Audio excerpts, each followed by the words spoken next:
how are you all? I hope that you're doing very great. Well, welcome back to Streamline with Ikman and आज की video में बात करने वाले हैं अबाउट अमाइंस।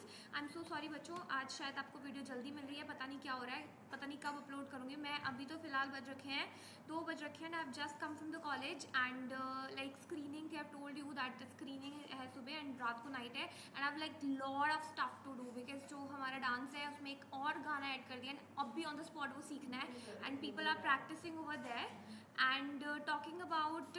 तो बिल्कुल आपको पता ही है कि टाइम नहीं होता है, तो फिर ठीक है बच्चों, तो मैं आपको बता देती हूँ कि आज हमने अमाइंस पढ़ना है। ठीक है, अमाइंस जो है ये इंपॉर्टेंट है और एल्डिहाइड हम कल कर लेंगे, बिल्कुल भी टाइम नहीं है। Just I have come and I am shooting blog for you, वो आपको पता चल जाएगा, पता नहीं कब आएगा, संडे को आएगा, मंडे को आएगा, बट पता चल जाएगा कि मैं इतने रश में क्यों हूँ। ठीक है, क्योंकि बिल्कुल भी 1 सेकंड का टाइम नहीं है, वो मटका वटका भी तैयार करना है, कुछ नहीं हो रखा है एंड आई जस्ट खाने भी बस रख के आई हूँ। ठीक है, तो स्टार्ट कर लेते हैं अमाइंस के साथ। आज अमाइंस पढ़ेंगे, aldehyde, ketones and carboxylic acid हम कल पढ़ते हैं। ठीक है, अमाइंस की बात कर लेते हैं। अमाइंस क्या होते हैं? डेरिवेटिव्स होते हैं अमोनिया के। अमोनिया कौन सा ग्रुप होता है? NH3 वाला जो ग्रुप होता है दैट इज अमोनिया, तो उसके डेरिवेटिव्स होते हैं तुम्हारे अमाइन। ठीक है, एंड जब ये जो है रिप्लेस हो जाते हैं 1, 2 या फिर 3 हाइड्रोजन एटम से, तो एटम्स को जब हम रिप्लेस कर देते हैं बाय द अल्काइल ग्रुप, ठीक है, ये जो 1, 2 या 3 हाइड्रोजन को हम रिप्लेस कर देंगे अल्काइल ग्रुप से, तो that is what exactly your amine will B form. ठीक है, तो बात कर लेते हैं अमाइन के स्ट्रक्चर की। 1 डिग्री अमाइन होता है कि जब एक हाइड्रोजन को हम रिप्लेस करते हैं with 1 alkyl group, that is known as your 1 degree amine. तब 2 हाइड्रोजन को हम 2 अल्काइल ग्रुप से रिप्लेस कर देंगे तो 2 डिग्री। जब तीनों को रिप्लेस करके 3 अल्काइल ग्रुप डाल देंगे तो हो जाएगा हमारा टर्शियरी अमाइन। बात कर लेते हैं स्ट्रक्चर के बारे में। तो नाइट्रोजन जो होता है वो ट्राइवेलेंट होता है, sp3 हाइब्रिडाइज्ड होता है, सॉरी ट्राइवेलेंट होता है, sp3 हाइब्रिडाइज्ड होता है। पैरामिडल ज्योमेट्री होती है। कैसी ज्योमेट्री होती है? पैरामिडल होती है and due to presence of unshared pair of electron, unshared pair of electron की वजह से जो बॉन्ड एंगल होता है दैट इज योर 108 डिग्री। ठीक है, सबसे पहले क्या होते हैं? नाइट्रोजन क्या होता है? ट्राइवेलेंट होता है, sp3 हाइब्रिडाइज्ड होता है, पैरामिडल ज्योमेट्री होती है, अनशेयर्ड इलेक्ट्रॉन की वजह से जो है इसका लोन पेयर प्रेजेंट होने की वजह से जिसका बॉन्ड एंगल होता है दैट इज योर 108 डिग्री। ठीक है, अमाइंस की क्लासिफिकेशन की बात कर लेते हैं, प्राइमरी, सेकेंडरी एंड टर्शियरी अभी मैंने बता दिया है। ठीक है, अब हम बात कर लेते हैं कि अमाइन के क्लासिफिकेशन की। 2 टाइप के अमाइंस होते हैं, सिंपल और तुम्हारे मिक्स्ड। सिंपल यानी कि जितने भी इसके साथ अल्काइल ग्रुप जुड़े अगर वो सेम होंगे तो सिंपल हो गया, जैसे ईथर्स का केस होता था वैसे ही। ठीक है, और यहाँ पे मिक्स्ड होते हैं कि जब तुम्हारे अल्काइल या फिर अराइल ग्रुप जो जुड़े होते हैं वो डिफरेंट होते हैं, तो that is your mixed amine. ठीक है, बात कर लेते हैं प्रिपरेशन की। तो प्रिपरेशन की बात करें तो सबसे पहले by the reduction of nitro groups. Nitro groups यानी कि जो Na2 वाले ग्रुप्स होते हैं they are your nitro groups. तो जब हम इनके रिडक्शन करते हैं तो हमें अमाइन मिल जाता है। हम किससे रिएक्ट करेंगे? हम H2 इन पैलेडियम, ठीक है, यहाँ इथेनॉल डाल दो तो तुम्हें जो है तुम्हारे ये इसमें तुम्हें जो है यहाँ पे तुम्हारे बेंजीन रिंग के साथ जो है तुम्हारा NH2 ग्रुप जुड़ जाएगा। ठीक है, तो ये बन जाएगा तुम्हारा अमाइन। ठीक है, नाइट्रो ग्रुप्स जो एनालाइन बनते हैं यानी कि जो बेंजीन रिंग के साथ जब तुम्हारा NH2 ग्रुप जुड़ा होता है दैट इज योर एनालाइन। ठीक है, तो यानी कि बेंजीन एरोमेटिक वालों को एनालाइन बोलते हैं। ठीक है, तो नाइट्रो ग्रुप्स जो होते हैं वो रिड्यूस किए जाते हैं बाय हाइड्रोजन गैस ऑल्सो, और ये जो है in presence of finally divided metal जैसे कि पैलेडियम या फिर प्लैटिनम से, और iron plus HCl, Fe plus HCl करके भी जो है हम बना सकते हैं। ठीक है, ये वाला देख लेना, Sn plus HCl, Fe plus HCl। ठीक है, इससे भी हम रिड्यूस कर सकते हैं। जो HCl होती है ये हमारी और यूज हो जाता है, इसमें और HCl प्रोड्यूस होता है जो कि हमारी इसी रिएजेंट को और प्रोड्यूस करने में हेल्प कर देता है। Then comes your ammonolysis of alkyl halide. Ammonolysis से ही समझ में आ रहा है अमोनिया कहीं ना कहीं यूज होगा। अमोनिया का क्या करने वाले हैं हम? अमोनिया यूज करने वाले यानी कि NH3 यूज करने वाले हैं प्लस RX। RX क्या होता है? हमारा अल्काइल हैलाइड। अभी तो पढ़ा हमने हेलोरीन एंड हेलोअल्केन, तो अल्काइल हैलाइड जो होता है दैट इज RX। तो जब हम उसके साथ रिएक्ट करेंगे तो you will get it RNH3X। ठीक है, जब RNH3X को तुम फर्दर एक वो दोगे प्लस NaOH दोगे, ठीक है, सोडियम हाइड्रोक्साइड जब तुम उसको दोगे तो तुम्हारा बन जाएगा RNH2। RNH2 is your 1 degree amine. ठीक है, 1 डिग्री अमाइन, उसके साथ वाटर रिलीज हो जाएगा, NaX रिलीज हो जाएगा। ठीक है, और अगर तुम RNH2 को फर्दर अल्काइल ग्रुप से रिएक्ट करवाओ, अल्काइल हैलाइड से रिएक्ट करोगे तो तुम्हें 2 डिग्री अमाइन मिल जाएगा, फर्दर रिएक्ट कराओगे तो तुम्हें 3 डिग्री अमाइन मिल जाएगा। ठीक है, फिर आ जाता है रिडक्शन ऑफ नाइट्राइल की मदद से। रिडक्शन ऑफ नाइट्राइल में क्या करते हैं? CN जो साइनो ग्रुप्स होते हैं यानी कि रुक जाओ, नाइट्राइल क्या होता है, आरसीएन होता है। अभी तुमने एल्डिहाइड वाली रिएक्शन नहीं पढ़ा, उसमें स्टीफन रिएक्शन होती है, उसमें तुम्हारा आरसीएन यूज होता है, यानी कि ये यूज करता है, तुम नाइट्राइट यूज करते हैं। So RCN is your R single bond C triple bond N, ठीक है। तो आरसीएन इज योर नाइट्राइल, ठीक है। नाइट्राइल को जब तुम H2 लेते हो, ठीक है, उसके साथ तुम सीधे अगर तुम इसको रिएक्ट करोगे लिथियम एल्यूमिनियम हाइड्राइड वाले रिएजेंट से, बहुत ही एक्सपेंसिव रिएजेंट होता है वैसे तो तुम्हें RCH2NH2 मिल जाएगा, ठीक है। RCH2NH2 तुम्हें मिल जाएगा। उसके बाद आ जाता है रिडक्शन ऑफ अमाइड। अमाइड क्या होता है, RCONH2 is your amide. RCONH2 को फर्दर जब तुम इसे लिथियम एल्यूमिनियम हाइड्राइड वाटर दोगे तो तुम्हें RCH2NH2 फिर से यानी कि अमाइन मिल जाएगा। फिर आ जाता है हॉफमैन ब्रोमाइड डिग्रेडेशन से। हॉफमैन ब्रोमाइड डिग्रेडेशन से भी जो है तुम प्रोड्यूस कर सकते हो, अमाइन को प्रोड्यूस कर सकते हो। तो जो तुम्हारा ये रिएक्शन होती है इसमें हॉफमैन से ब्रोमाइड, ब्रोमाइड कहीं ना कहीं ये याद रख लो, ठीक है। यहाँ पे हम क्या यूज करने वाले हैं, Br तो कहीं ना कहीं यूज करने ही वाले हैं, तो क्या यूज करेंगे, हॉफमैन ब्रोमाइड। अमाइड यूज हो रहा है यानी कि हम यहाँ पे अमाइड यूज करने वाले हैं। अमाइड अभी मैंने क्या बताया, RCONH2 plus Br2 plus 4NaOH, ठीक है। उसके साथ तुम्हें क्या मिलेगा, RNH2 मिल जाएगा, Na2CO3 मिल जाएगा और NaBr मिल जाएगा और साथ में H2 भी रिलीज हो जाएगा, हाँ, ठीक है। तो ये तुम्हारी हॉफमैन ब्रोमाइड डिग्रेडेशन होगी। याद कर लो ना कि सबसे पहले तुम नाइट्रो ग्रुप्स के रिडक्शन से बना सकते हो, फिर तुम उसे इसे नाइट्रो ग्रुप्स नाइट्राइल से बना सकते हो, अमाइड से बना सकते हो, हॉफमैन ब्रोमाइड से बना सकते हो, अमोनिलिसिस से बना सकते हो। फिर आती है तुम्हारी last Gabriel phthalimide synthesis. Gabriel phthalimide synthesis जो है वो इंपॉर्टेंट है, इसे अच्छे से देख लेना, ये बहुत ईजी है। रिएक्शन खाली देखने में लंबी है, 3 बार करोगे ना, लेजिटली बता रही हूँ, सिर्फ 3 बार कॉपी में करके देखना, तुम्हें रट जाएगी रिएक्शन। पहले में बस तुम रिएजेंट्स याद कर लो। रिएजेंट्स में पहले तुम क्या कहते हैं यूज करते हो, KOH पोटेशियम हाइड्रोक्साइड यूज करते हो, उसके बाद तुम अल्काइल हैलाइड यूज करते हो, फिर तुम उसके बाद NaOH सोडियम हाइड्रोक्साइड यूज करते हो, फिर तुम्हें मिल जाता है तुम्हारा। एंड इसमें एक बात है कि इसमें सिर्फ हमें प्राइमरी अमाइन मिलता है, ये तुम्हें कॉन्सेप्ट याद होना चाहिए कि जो तुम्हारा गैब्रियल थैलेमाइड सिंथेसिस है उससे सिर्फ तुम्हें जो है 1 डिग्री अमाइन मिलता है, ठीक है। ये इससे जो है हम एरोमेटिक अमाइंस नहीं बना सकते हैं, नाइदर 2 और 3 डिग्री अमाइंस बना सकते हैं, क्योंकि क्या होता है, रीजन क्या है इसका, रेजोनेंस हो गया, पार्शियल डबल बॉन्ड हो गया, और क्योंकि R और X यानी कि हेलोजन और तुम्हारे अल्काइल ग्रुप का क्या नहीं होगा, ब्रेकेज पॉसिबल नहीं होगा because of the double bond and your resonance, ठीक है। उसके बाद आ जाती है तुम्हारी फिजिकल प्रॉपर्टीज ऑफ अमाइन, ठीक है। फिजिकल प्रॉपर्टीज ऑफ अमाइंस की अगर हम बात करें तो सबसे पहले आ जाता है कि जो लोअर अमाइंस होते हैं वो गैशियस होते हैं, यानी कि कार्बन 1 से कार्बन 2 वाले जो अमाइंस होते हैं वो गैशियस होते हैं, 3 से 4 वाले लिक्विड होते हैं और 5 ऑनवर्ड्स क्या होते हैं, वो तुम्हारे सॉलिड हो जाते हैं। 1 से 2 सॉलिड, 3 से 4 लिक्विड, 5 ऑनवर्ड सॉलिड, ठीक है। उसके बाद आ जाता है हायर अमाइंस, अराइल अमाइंस और कलरलेस। जो अराइल अमाइंस होते हैं यानी कि जो एनालाइन होता है वो क्या होता है तुम्हारा, वो कलरलेस होता है, but when stored due to atmospheric oxidation, अगर हम उसको स्टोर करते हैं तो एटमॉस्फेरिक ऑक्सीडेशन की वजह से वो कलरफुल बन जाता है, ठीक है। जो लोअर एलिफेटिक अमाइंस होते हैं वो सॉल्युबल होते हैं वाटर में because they can form the hydrogen bonding with the water molecule, ठीक है। कोई भी चीज़ किसी के वाटर में अगर डिजॉल्वेबल है तो उसका रीजन क्या एग्जैक्टली, उसका रीजन यही है because of its ability to form the hydrogen bonding with the water molecule. तो हर जगह चेप देने की बात, ठीक है। उसके बाद higher amines are essentially insoluble in water. अब मुझे बताओ हायर अमाइंस इनसॉल्युबल क्यों होते हैं, क्योंकि तुम्हारे अल्काइल ग्रुप्स होते हैं वो क्या होते हैं, हाइड्रोफोबिक होते हैं, उनको बिल्कुल भी पानी जो है पसंद नहीं होता है, इसीलिए वो हाइड्रोफोबिक होते हैं। जैसे जैसे हमारे अमाइंस बढ़ते हैं, जैसे जैसे अमाइन बढ़ रहा है, यानी कि 2 डिग्री हो रहा है, 3 डिग्री, उसमें क्या हो रहा है, हमारे अल्काइल ग्रुप बढ़ रहा है। अल्काइल ग्रुप बढ़ रहा है, इसका मतलब क्या है, अल्काइल ग्रुप बढ़ने का कारण ये है कि तुम्हारे जो अल्काइल ग्रुप है वो क्या हाइड्रोफोबिक है, यानी कि वाटर में उनका रिजॉल्वेशन कम हो जाएगा, ठीक है। बट यहाँ पे एक झोल होता है कि ये ट्रू होता है सिर्फ ओनली गैशियस स्टेट तक, कि सबसे ज्यादा सॉलिबिलिटी 1 डिग्री की होगी, फिर 2 डिग्री की होगी, फिर उसके बाद 3 डिग्री की होगी, क्या सॉलिबिलिटी, ठीक है। बट तुम्हारा अगर सॉलिबिलिटी ऑर्डर देखें यहाँ पे, रुक जाओ, अगर सॉलिबिलिटी ऑर्डर्स जो हैं हम देखें सबसे ज़्यादा 1 डिग्री, फिर 2 degree, 3 degree, but this is only true with the gaseous state. Aqueous state में सॉल्वेशन एनर्जी की वजह से क्या होता है, पता नहीं मुझे कहाँ लिखा है, मैं वैसे बता देती हूँ।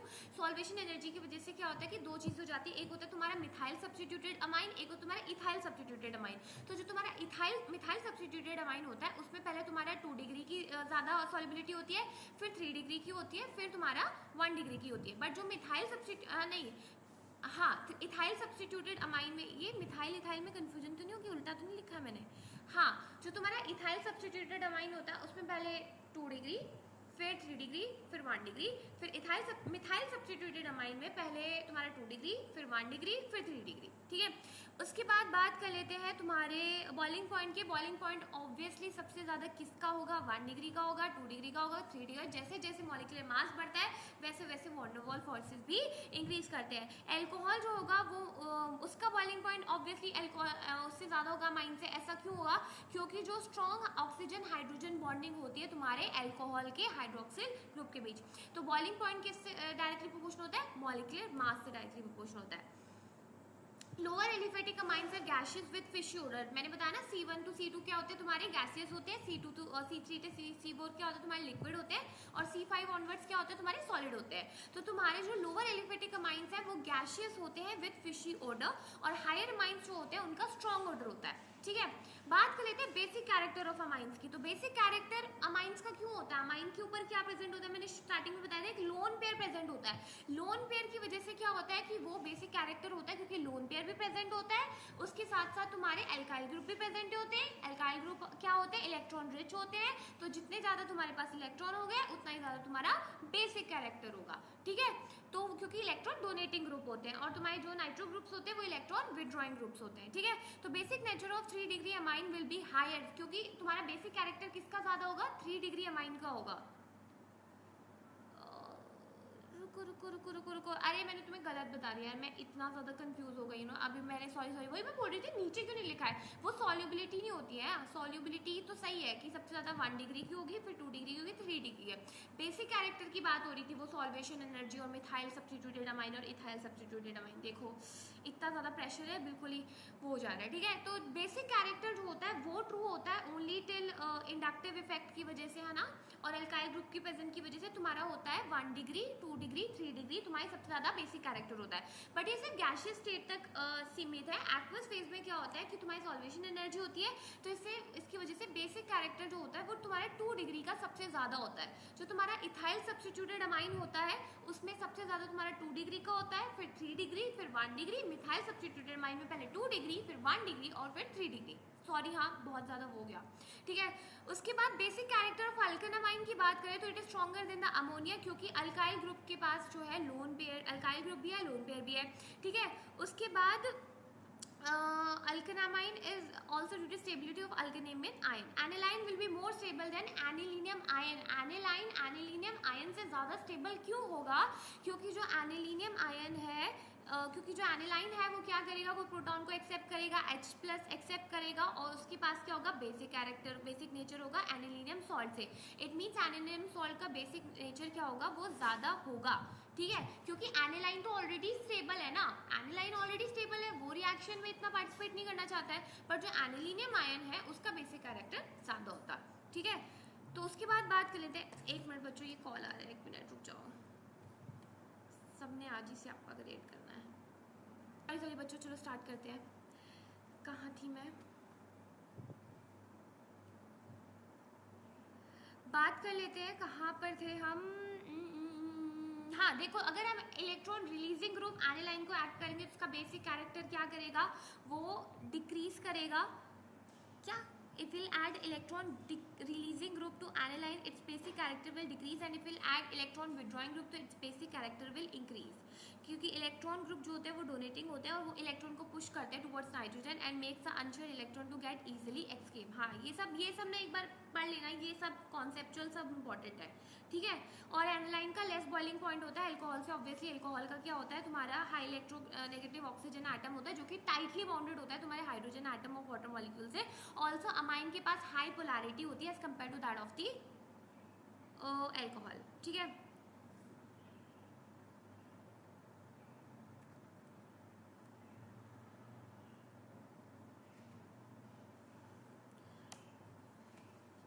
अब आ जाओ रिएक्शंस पे आ जाओ, अमाइंस की रिएक्शंस पे आ जाते हैं। ये रिएक्शंस इंपॉर्टेंट है, इसकी कौन सी रिएक्शन है वो भी मैं इंपॉर्टेंट बता रही हूँ। स्ट्रॉन्ग एसिड, यार मुझे एक बात बताओ, जब तुम एनालाइन क्या है, एक बेस है, एमाइन क्या एक बेसिक कैरेक्टर होता है, बेस के साथ तुम एक एसिड को रिएक्ट कराते हो, एसिड प्लस बेस क्या बनाता है, सॉल्ट ही तो बनाता है, तो यहाँ पे तुम्हारी एक RNH3 plus X minus salt बन जाएगी, ठीक है।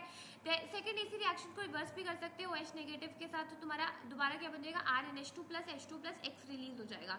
ये कौन सी रिएक्शन है, अगर तुम्हें थोड़ा थोड़ा सा याद होगा तो ये अमोनिलिसिस वाली रिएक्शन है, जहाँ पे हमने पहले क्या बनाया था, हमने एक सॉल्ट बनाई थी, फिर उसके बाद हमने NOH के साथ रिएक्ट करके फिर हमने अमाइन बनाया था, अमोनिया को जब हमने रिएक्ट कराया था अल्काइल हाइड्रेट के साथ, ठीक है। फिर आ जाते हैं अल्काइलेशन। अल्काइलेशन वही रिएक्शन आगे RNH2 प्लस RX करो तो 2 डिग्री 3 डिग्री फर्दर फिर सॉल्ट बन जाएगी, क्वाटरनरी सॉल्ट। एसाइलेशन यानी कि असाइल ग्रुप्स को ऐड करो, यानी कि RNH2 प्लस CH3COCl क्या है, तुम्हारा असाइल ग्रुप है, ठीक है। पैराडीन एक बेसिक वो होता है, इसकी फाउल सी स्मेल होती है, ठीक है। और ये तुम्हें ये देख लेना, ये वाली इतनी इंपॉर्टेंट है। बेंजोइलेशन इंपॉर्टेंट है, ठीक है, बेंजोइलेशन यहाँ पे प्रॉपर बेंजीन वाला पूरा देखना। कार्बल अमाइन रिएक्शन बहुत इंपॉर्टेंट है, इसका रिएजेंट बहुत इंपॉर्टेंट है। कार्बल अमाइन रिएक्शन में तुम्हारा क्या कहते हैं, ये वाली रिएक्शन इंपॉर्टेंट है, और उसके बाद नाइट्रस वाली इतनी है नहीं, और ये भी इतनी नहीं है। बाकी ब्रोमिनेशन ये इंपॉर्टेंट है, सल्फोनेशन इंपॉर्टेंट है, नाइट्रेशन इंपॉर्टेंट है। डाइजोनियम सॉल्ट देख लेना, RN2 प्लस X माइनस होता है, इसको प्रिपेयर कैसे कर सकते हैं तुम्हें पता ही है, HNO2 या फिर NNO2 प्लस HCl, ठीक है। और 272-278 केल्विन का टेम्परेचर, 2 से 3 ATM का प्रेशर। देखो मैं कितनी जल्दी बोल रही हूँ, बिल्कुल टाइम ही नहीं है। फिजिकल प्रॉपर्टीज की बात करें तो कलरलेस क्रिस्टलाइन सॉलिड होता है। डाइजोनियम सॉल्ट की बात करें, रिएक्शन ऊपर से देख लेना एक बार, ठीक है। और ड्राई स्टेट में डिकम्पोज हो जाते हैं, स्टोर करते हैं हम इसको कूल प्लेस में, ठीक है। स्टेबल होते हैं कूल प्लेस में, पर रिएक्ट करते हैं अगर हम इसको वार्म कर दे तो, ठीक है। रेडिली सॉल्युबल इन वाटर होते हैं। डाइजोनियम सॉल्ट की रिएक्शन देख लेना, एज सच इतनी इंपॉर्टेंट नहीं है, बट एक बार देख लेना, और ये भी देख लेना, और इसकी इंपॉर्टेंस देख लेना कि किसी भी अगर तुम्हें और उसको डालना है, किसी भी मॉलिक्यूल को ऐड करना है, तो तुम ये एज अ इंटरमीडिएट बहुत अच्छा काम करता है। So with this we are done with this chapter. Questions कर लेते हैं अब अच्छे से, ठीक है। 2-3 क्वेश्चंस करके हम छुट्टी करते हैं। सॉरी बोलती रह जाऊंगी मैं तुम लोग को, तुम बोलोगे पता नहीं क्या ही कर रही है, इस केमिस्ट्री कंप्लीट नहीं हो रही है। 16 तारीख हो गया, बट मैं 20 डेट का टाइम नहीं है ना, 20 से पहले हो जाएगी, क्योंकि कल तुम्हारा एल्डिहाइड फाइनली हो ही जाएगा, and then we have Sunday, तो संडे को I get you like good amount of videos, like इतनी भी नहीं दे दूँगी, बस बना लूँगी ताकि मेरे को इतना रश ना हो, क्योंकि एग्जाम्स उसके बाद। आज तो बिल्कुल ही आई वाज लाइक कि वीडियो बनेगी ही नहीं, but yeah I got some time, even I did not get time, like people are practicing over there and I'll just rush and then I'll learn my steps. अभी मटका वटका तैयार करना है, you know, बहुत काम है। चलो बात कर लेते हैं। First, what is the most basic aromatic amines common name. यार इतना इजी क्वेश्चन कोई कैसे पूछ सकता है, अब कहाँ गया वो।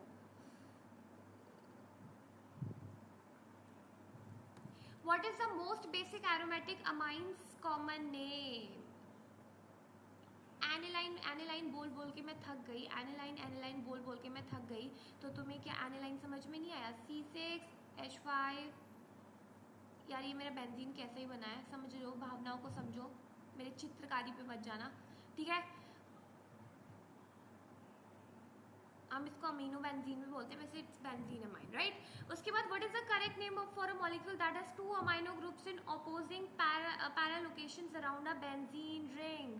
अगर देखो इसमें क्या बोल रहा है, उसका क्या नाम होगा जिसका 2 अमाइनो ग्रुप्स रखे होंगे ऑपोजिंग, यानी कि पैरा लोकेशंस अराउंड अ बेंजीन रिंग, तो बेंजीन 1,4 डाई अमाइन हो जाएगा। बाकी बना के देख लेना यार, मेरे पास मेरी चित्रकारी इतनी अच्छी नहीं है। When active acetamide is converted to methylamine, what is the name of the reaction? Acetamide is converted into methylamine। अभी तो हमने पढ़ा था हॉफमैन ब्रोमाइड डिग्रेडेशन रिएक्शन, जिसमें हमने अमाइड लिया था, Br2 लिया था, NaOH लिया था, याद है, Na2CO3 तुम्हारा साइड प्रोडक्ट भी बना था, वाटर भी बना था, NaBr भी मिला था, ठीक है। तो for which of the following is the Hinsberg approach use. Hinsberg मैंने तुम्हें बताया नहीं, यानी कि जब तुम अमाइंस के मिक्सचर को तुम्हें सेपरेट करना होता है, मतलब Hinsberg reaction is basically to determine the your primary, secondary and tertiary amine, ठीक है। और लाइक अमाइंस को शेक किया जाता है हिंसबर्ग रिएजेंट के साथ, जो कि क्या बोलते हैं उसको, एक्वस अल्कलाइन टेस्ट होता है, या तो हम उसमें KOH यूज़ करेंगे या फिर NaOH यूज़ करेंगे, ठीक है। तो वो वाली एक बार हिंसबर्ग रिएजेंट देख लेना। सब कुछ तो मैं तुम पे थोप रही हूँ, sorry. What is the following is the IUPAC name of the chemical in which ethyl group replaces an hydrogen of ammonia. Ethanamine, check कर लेना।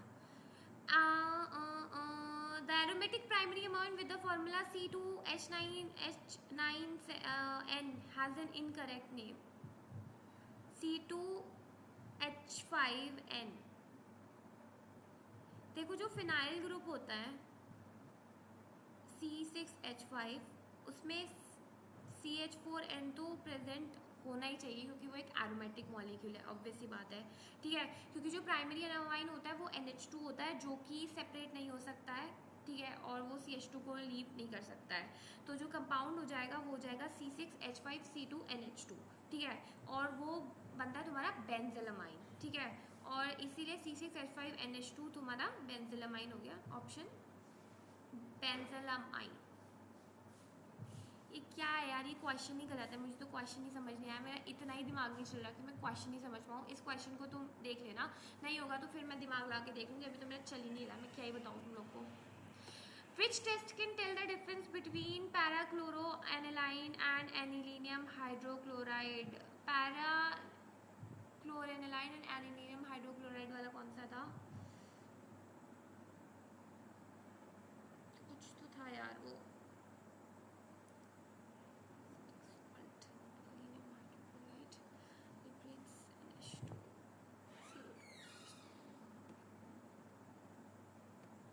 इसका NaSCO3 कैसे हो जाएगा? ये क्वेश्चन कई तो मेरे गलत हैं, पता नहीं यार क्या ही हो जाता है। इस क्वेश्चन को होल्ड पे रखते हैं, कल की वीडियो में डिस्कस करेंगे, ठीक है। By reacting, which of the following primary amines can be separated from secondary and tertiary amine? यार क्लोरोफॉर्म एंड अल्कोहलिक KOH। ये क्वेश्चन बहुत बार देखा है मैंने वैसे। Which of the following statement concerning methylamine is correct? Methylamine is stronger base than NH3, obvious सी बात है यही तुम्हारी सही हो जाएगी, क्योंकि क्या होता है कि जो तुम्हारा मिथाइलमाइन होता है क्या होता है कि इंडक्टिव इफेक्ट होता है, ठीक है, प्लस आई इफेक्ट होता है, क्योंकि अल्काइल ग्रुप जो प्रेजेंट होते हैं वो क्या करते हैं, इनहैंस कर देते हैं इलेक्ट्रॉन डेंसिटी को ऑफ द नाइट्रोजन एटम, तो एज अ रिजल्ट जो बेसिक नेचर होता है वो बढ़ जाता है, ऑब्वियस सी बात है। Which of these substances has a lower melting point than amine? Amine से लोअर मेल्टिंग पॉइंट फॉस्फीन का होता है, ये सब तो बड़े लोग हैं, इसके सामने कहाँ टिकेगा अमाइन। सो बच्चों with this we are done with this chapter. I am so sorry, आज इतना भी टाइम नहीं है, अभी मेरे को जाके डांस खींचना, मेरी एनर्जी लाइक जीरो, एंड खाने में वैसे ही पड़ा है, पता नहीं कब खाने का वक्त मिलेगा, बहुत ज़्यादा टाइम हो गया है। तो we are done with this chapter. I know थोड़ा सा मैंने रश में किया है, वो जो क्वेश्चन होल्ड पे रखे हैं उनको होल्ड पे ही रहने देना, अगर तुम दिमाग लगा के कर सकते हो तो कर लेना, ठीक है। बाकी that's all for this video. बिल्कुल आज हालत भी कैसी ख़राब सी हो रखी है। I hope you like it, and if you like it then do like subscribe and share to streamline with. मैंने आज मैंने किसी को कॉमेंट ही नहीं पढ़े हैं, मेरे को टाइम ही नहीं है, मैं रात को पढ़ूंगी, ठीक है, आकर रात को भी तो लेट ही है ना, नाइट ही फंक्शन है। बाकी या वृषा इज देयर, मैंने अभी कॉमेंट पढ़ा था, मैं आ रही थी तो वृषा वाज लाइक कि उनकी एक फ्रेंड है, she got compart in chemistry, and not only a friend, there so many students who got compart, and it is like not a big deal. बच्चों देखो कंपार्ट ना बहुत छोटी चीज़ें होती है, इतना उसको माइंड ही नहीं करते हैं, ठीक है यार। Single sheet of paper can't decide your future, obvious ही बात है। तुम्हारे आज के ज़माने में तुम्हारे स्किल्स मैटर करते हैं, तुम्हारा टैलेंट मैटर करता है, तुम्हारे मार्क्स कोई नहीं पूछने वाला। जब तुम, अब मुझे एक बात बताओ, इतने बड़े बड़े यूट्यूबर्स हैं, ब्लॉगर्स हैं, है ना, इतने अच्छे वो हैं, उनसे कोई डिग्री पूछ रहा है उनकी जाके, उनका टैलेंट देख रहा है भाई। वो डॉक्टर MBBS डॉक्टर जो 10 साल पढ़ाई, लाइक मैं यहाँ पे कोई वो नहीं क्रिएट कर रही हूँ, कोई किसी के लिए कोई टिप्पणी नहीं दे रही हूँ, मैं एक अपना पर्सनल ओपिनियन शेयर कर रही हूँ कि why I didn't want to do NEET, और why I didn't want to do MBBS और whatever stuff like that. It was just because that rather than wasting, not wasting I, obviously doctor नहीं बनेंगे तो क्या है, like I was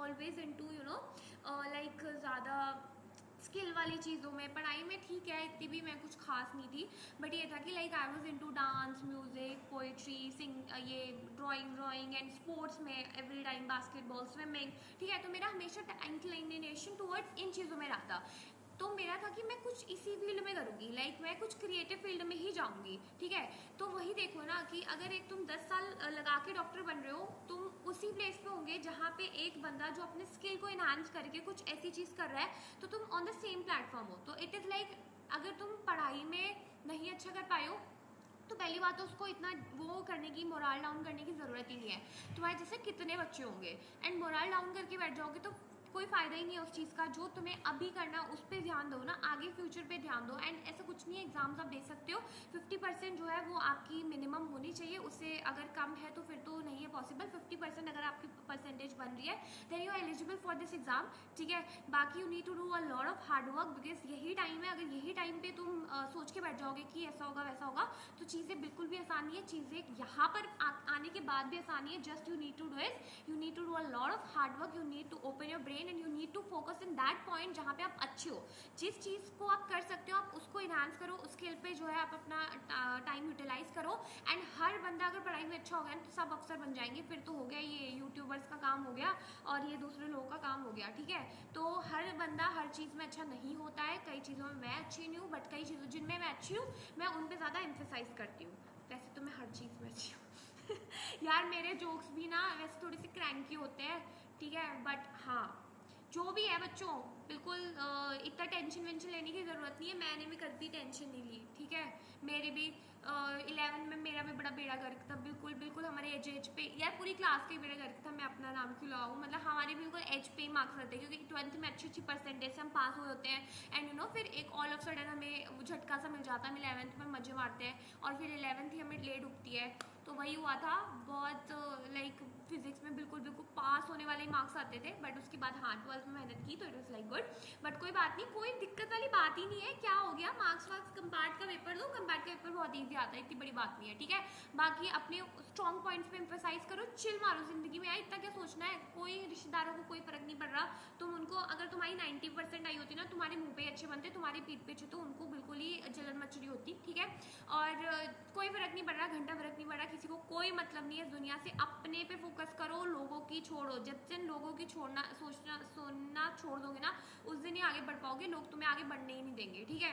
stop thinking about people, just think about your parents. Parents की जो expectation है वो करो, उनको बिठाओ, उनको समझाओ कि मैं इस चीज़ में अच्छा हूँ, मैं ये चीज़ करना चाहता हूँ ना, उस चीज़ पे लगो।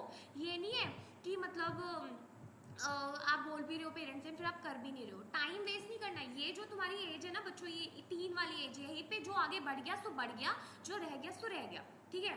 एंड हमारे पास तो इतना पोटेंशियल है, like we need to grow, we need to develop, we need to go ahead. तो we have like lot of potential, we can do it something, we can do it, ठीक है। बस हमें क्या है, हमें कुछ करना है। Rather than scrolling the reels on Insta और स्नैप और whatever, you can just focus and concentrate on one particular thing and start giving that particular thing a lot of time of yours and definitely तुम जो है वो कर लोगे। And बाकी इस पे एक प्रॉपर वीडियो बनाएंगे, मुझे वृषा ने बहुत अच्छा आइडिया दिया है। मैं इस पे एक प्रॉपर वीडियो बनाऊंगी कि कैसे चीज़ों को मैनेज करना है, इतना एक्टिव शेड्यूल कैसे मैनेज करना है, ठीक है। अभी मैं नृत्य करने जाती हूँ, तुम लोग वीडियो देखो और मेरे को क्वेश्चन सॉल्व करके रखना, ठीक है। मैं इसको अभी अपलोड पे डाल देती हूँ, मेरे पास बिल्कुल टाइम नहीं होगा, ठीक है। बाकी वो नाइट वाला व्लॉग जल्दी डालने की कोशिश करूँगी, बड़ा मस्त बनाया मैंने, ठीक है। तो ठीक है, tata bye bye, lots of love, lots of love, bye.